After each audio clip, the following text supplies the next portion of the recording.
Welcome to Modi Briefing. The content of the briefing includes: China is benefiting from the Sikh murder fallout. I've seen very credible intelligence that links India to BC killing, Jagmeet Singh says. India mum at UN about dispute with Canada over killing of Sikh leader Hardeep Singh Nijjar. India, at UN, is mum about dispute with Canada over Sikh separatist leader's killing. Muslim Canadians express anger, concern after killing of Sikh leader. China is benefiting from the Sikh murder fallout. Bloomberg. The recent fallout between Canada and India over the murder of a Sikh activist is straining the ties that bind the Quad together, a grouping of the US, Japan, India, and Australia. China is watching this potential fracturing of the alliance closely and stands to gain the most from the current impasse. The West's deliberate blindness to the authoritarianism that has taken root in India under Prime Minister Narendra Modi is a key reason why the US and its partners are in this position. If the US wants to counter China's influence in the region, it needs to repair the damage with India quickly. I've seen very credible intelligence that links India to BC killing, Jagmeet Singh says. The Toronto Star. Canadian Prime Minister Justin Trudeau had clear intelligence linking the Indian government to the June assassination of an Indo-Canadian man, according to New Democratic Party, NDP, leader Jagmeet Singh. Singh said he had been briefed on the intelligence, and that it was credible and absolutely assured him of the Indian government's involvement. He added that Trudeau's statement about the intelligence constituted an attack on our sovereignty by a foreign government. Trudeau's remarks led to a diplomatic row between Canada and India, with both countries expelling officials. India mum at UN about dispute with Canada over killing of Sikh leader Hardeep Singh Nijjar. The Globe and Mail. India's Foreign Minister, Subrahmanyam Jaishankar, has criticized countries' responses to terrorism, extremism and violence in an oblique swipe at Canada, who recently accused India of being involved in the killing of a Sikh separatist leader in Vancouver. Ties between the two countries have worsened since Canadian Prime Minister Justin Trudeau made the allegation, which India described as absurd. Observers were watching Jaishankar's speech to see whether he would directly criticize Canada, but experts said India would not want to draw more attention to the issue at a forum such as the UN. India, at UN, is mum about dispute with Canada over Sikh separatist leader's killing. Associated Press. India's Foreign Minister, Subrahmanyam Jaishankar, made an indirect criticism of countries that allow political convenience to determine their responses to terrorism, extremism, and violence in his speech at the UN General Assembly. While he did not mention Canada specifically, the comment could be interpreted as a swipe at the country, which has accused India of being involved in the killing of a Sikh separatist leader. India has accused Canada of harboring terrorists and extremists, but Canada has not provided any evidence of Indian involvement in the killing. Muslim Canadians express anger, concern after killing of Sikh leader. Al Jazeera. Muslim advocates in Canada are expressing anger and concern over allegations that India may have been involved in the killing of a Canadian Sikh leader. The allegations sparked a diplomatic dispute between Ottawa and New Delhi after Canadian Prime Minister Justin Trudeau announced that his government was investigating the credible allegations of a potential link between Indian government agents and the murder of Hardeep Singh Nijjar. Muslim activists in Canada are calling for more protections for minorities and urging a tougher stance against India, which has been accused of discriminating against Muslims under the leadership of Prime Minister Narendra Modi. The Indian government has denied the allegations and called on Canada to curb the activities of individuals it describes as terrorists. The dispute has led many Muslim activists to call for reassessing ties with India and prioritizing human rights in Canada's foreign policy. Muslim and Sikh leaders are now discussing the issues of hate affecting their communities, as they are united by the fact that they are both visible religious minorities in Canada. Anti-Muslim hate speech in India spikes around elections, report says. Al Jazeera. According to a report by Hindutva Watch, anti-Muslim hate speech incidents in India averaged more than one a day in the first half of 2023. The report documented 255 incidents of hate speech gatherings targeting Muslims, with 80% of the events taking place in states governed by Prime Minister Narendra Modi's Hindu nationalist Bharatiya Janata Party, BJP. The majority of the hate speech events mentioned conspiracy theories and calls for violence and socio-economic boycotts against Muslims. The report also found that Maharashtra, Karnataka, Madhya Pradesh, Rajasthan, and Gujarat states witnessed the highest number of hate speech gatherings. Modi's ruling BJP plots election drive of epic scale. Japan Times. The Bharatiya Janata Party, BJP, is facing its toughest challenge yet as it heads into the 2019 general elections in India. The party is facing growing anti-incumbency sentiment and a new national alliance, which is expected to pose a significant threat to Prime Minister Narendra Modi and his party. BJP officials believe that this will be Modi's toughest test so far. Escalating trend, most hate speech in India linked to Modi's party. The Sydney Morning Herald. A US-based research group has claimed that India's ruling Bharatiya Janata Party, BJP, and its affiliates were responsible for the majority of hate speech events against Muslims in the country during H1 2018. According to Hindutva Watch, 80% of the 255 incidents of hate speech gatherings targeting Muslims took place in BJP-controlled states and union territories. The group has also said that the country has seen an escalating trend of anti-Muslim speech since Prime Minister Narendra Modi came to power in 2014. The report's findings were dismissed as totally baseless by a senior member of the BJP.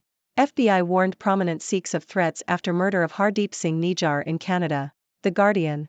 The FBI warned at least 3 Americans active in the Sikh community that their lives were in danger in the immediate aftermath of the murder of a Sikh activist in Canada last June. Canadian Prime Minister Justin Trudeau has blamed the apparent assassination on the Indian government, as assessment that has reportedly been backed by Canadian and US intelligence sources.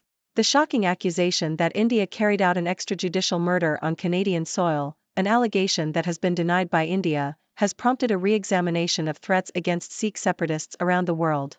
Most anti-Muslim hate speech in India linked to Modi's ruling party, report. South China Morning Post.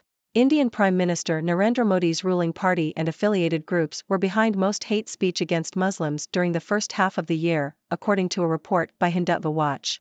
The Washington-based research group tracks hate crimes and inflammatory speech against Muslims and other minorities in India. The report found that more than half of the documented incidents this year were orchestrated by the ruling Bharatiya Janata Party, BJP, and its affiliates. This comes after the Indian Crime Bureau stopped collecting data on hate crimes in 2017. Hopes fade for moon lander after it fails to wake up following lunar night. The Guardian. India's moon lander, Vikram, may not reawaken after going into shutdown mode to survive the freezing lunar night conditions. The Indian Space Research Organisation, ISRO, put Vikram into sleep mode on September 2, with hopes that it would wake up again on September 22 when it would be exposed to sunlight. However, ISRO scientists have been unable to make contact with Vikram since then. There is a 50% chance that the lander and rover, Pragyan, could endure the freezing temperatures. ISRO said it would continue its efforts to make contact until September 30. Insight, India's BJP, the world's biggest party, plots election drive of epic scale. Reuters. India's ruling Bharatiya Janata Party, BJP, is embarking on its biggest ever voter outreach campaign ahead of the next national election. About 18,000 volunteer activists, including Partha Chaudhary, are aiming to meet 35 million BJP supporters face-to-face by January. The activists have been tasked with ensuring that voters remember the party visited their homes before any other political party. The BJP, led by Prime Minister Narendra Modi, is widely expected to win a third term in the April/May elections. However, the party is being challenged by a united opposition alliance of 26 parties, including the Congress Party. The BJP's outreach campaign is set to target priority constituencies where it lost by narrow margins in previous elections, with activists providing intelligence on local issues. This year's campaign will be accompanied by an online campaign blitz and a large-scale use of social media. Ladies and gentlemen, it's your friendly neighborhood Sikhs doctor, reporting once again from the fascinating world of 6 degrees. Today, we have quite a mix of news to discuss, so let's dive right in. First up, we have the fallout between Canada and India over the murder of a Sikh activist. This has strained the ties within the Quad Alliance, which includes the US, Japan, India, and Australia. China, ever the opportunist, is closely watching this potential fracture and stands to gain the most from the current impasse. It's a classic case of the West's blindness to the authoritarianism taking root in India, which has put the US and its partners in this tricky situation. If the US wants to counter China's influence in the region, it needs to mend things with India quickly. Moving on to Canada, Prime Minister Justin Trudeau has claimed to have clear intelligence linking the Indian government to the assassination of an Indo-Canadian man. This has led to a diplomatic row between the two countries, with both expelling officials. India's Foreign Minister, Subrahmanyam Jaishankar, has criticized countries' responses to terrorism, extremism, and violence, possibly taking a swipe at Canada. Muslim advocates in Canada are expressing anger and concern over these allegations, calling for more protections for minorities and urging a tougher stance against India. But let's not forget what's happening within India itself.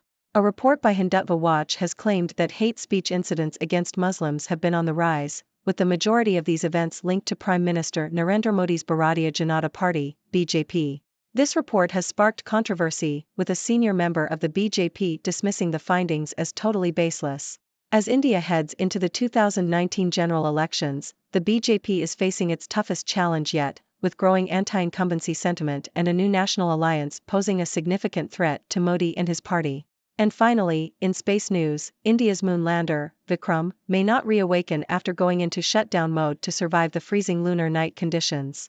The Indian Space Research Organisation, ISRO, has been unable to make contact with Vikram since it went into sleep mode. However, there's still a 50% chance that the lander and rover, Pragyan, could endure the freezing temperatures. ISRO will continue its efforts to make contact until the end of the month. So there you have it, folks. A mix of political drama, religious tensions, and space exploration. It's never a dull day in 6 degrees. Now it's time for you, my wonderful audience, to join in on the fun. What are your thoughts on these news stories? Do you have any burning questions? Let's hear it. Thank you for tuning in. The content above showcases the latest briefing reports and analytical synopses, thoughtfully curated by the Sikh team. These insights stem from a wide array of reputable media outlets, think tanks, government sources, and specialized experts worldwide. We encourage you to explore these sources for a comprehensive perspective. Keep in mind that while the content may not always align with the official standpoint of Sikh Brief, it's not meant to be taken as absolute directives for decision-making. Comprising seasoned media professionals, learned scholars, and accomplished scientists, the Sikh team embodies a trailblazing, fully independent media entity. To customize Sikh Brief to meet your professional needs, you have the option to subscribe to a diverse array of briefings on our website, sikhstubrief.com. Regardless of your location, you can conveniently receive Sikh Brief via email.